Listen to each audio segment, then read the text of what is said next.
Treasure Island by Robert Louis Stevenson. Chapter 18, End of the First Day's Fighting. We made our best speed toward the strip of wood that now divided us from the stockade, and at every step we took, the voices of the buccaneers rang nearer. Soon we could hear their footfalls as they ran and the cracking of the branches as they breasted across a thick bit of thicket. I began to see we should have a brush for it in earnest, and looked to my priming. "Captain," said I, "Trelawney is the dead shot. Give him your gun. His own is useless." They exchanged guns, and Trelawney, silent and cool as he had been since the beginning of the bustle, hung a moment on his heel to see that all was fit for service. At the same time, observing Gray to be unarmed, I handed him my cutlass. It did all our hearts good to see him spit in his hand, knit his brows, and make the blade sing through the air. It was plain from every line of his body that our new hand was worth his salt.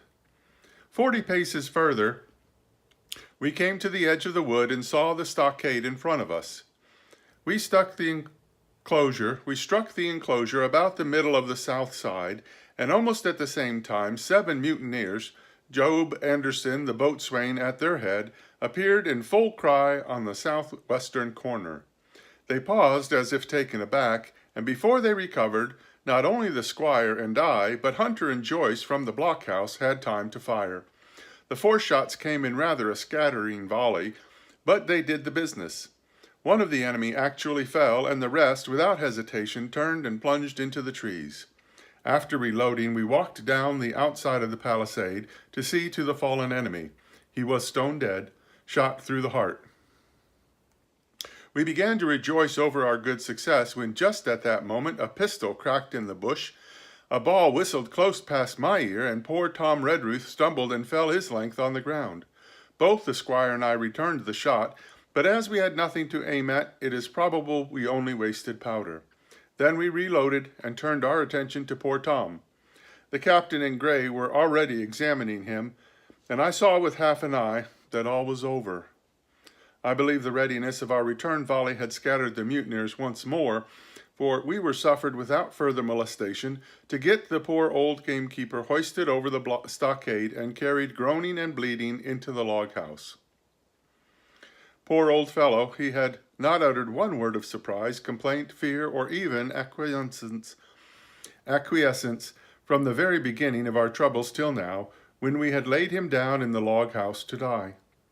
He had lain like a Trojan behind his mattress in the gallery. He had followed every order silently, doggedly, and well.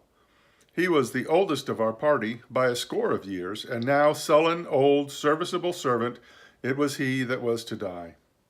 The squire dropped down beside him on his knees and kissed his hand, crying like a child. "Be I going, doctor?" he asked. "Tom, my man," said I, "you're going home." "I wish I had had a lick at them with the gun first." "Tom," said the squire, "say you forgive me, won't you?" "Would that be respectful like from me to you, squire?" was the answer. "Howsoever, so be it. Amen." After a little while of silence, he said he thought somebody might read a prayer. It's the custom, sir," he added apologetically, and not long after, without another word, he passed away. In the meantime, the captain, whom I had observed to be wonderfully swollen about the chest and pockets, had turned out a great many various stores: the British colors, a Bible, a coil of stoutish rope, pen, ink, the logbook, and pounds of tobacco. He had found a longish fir tree lying felled and trimmed in the enclosure, and with the help of Hunter he had set it up at the corner of the log house where the trunks crossed and made an angle. Then climbing on the roof, he had with his own hand bent and run up the colors. This seemed mightily to relieve him. He re-entered the log house and set about counting up the stores as if nothing else existed. But he had an eye on Tom's passage for all that, and as soon as all was over, came forward with another flag and reverently spread it on the body. "Don't you take on, sir," he said, shaking the squire's hand. "All's well with him, no fear for a hand that's been shot down in his duty to captain and owner. It mayn't be divinity, but it's a fact." Then he pulled me aside. "Dr. Livesey," he said, "in how many weeks do you and the squire expect to consort?"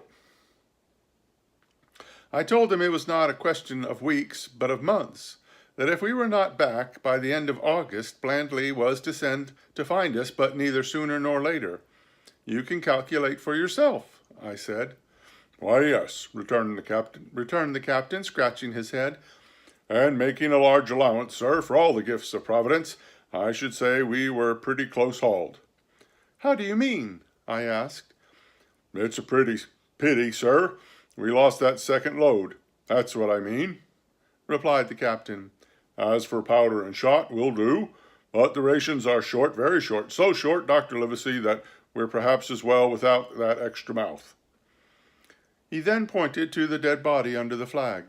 Just then, with a roar and a whistle, a round shot passed high over the roof of the log house and plumped far beyond us in the wood. "Oh ho!" said the captain. "Blaze away, you've little enough powder already, my lads." At the second trial the aim was better, and the ball descended inside the stockade, scattering a cloud of sand, but doing no further damage. "Captain," said the squire, "the house is quite invisible from the ship. It must be the flag they are aiming at. Would it not be wiser to take it in?" "Strike my colors!" cried the captain. "No, sir, not I," and as soon as he had said the words, I think we all agreed with him, for it was not only a piece of stout, seemingly good feeling, it was a good policy besides to show our enemies that we despised their cannonade. All through the evening they kept thundering away. Ball after ball flew over or fell short or kicked up sand in the enclosure, but they had to fire so high that the shot fell dead and buried itself in the soft sand.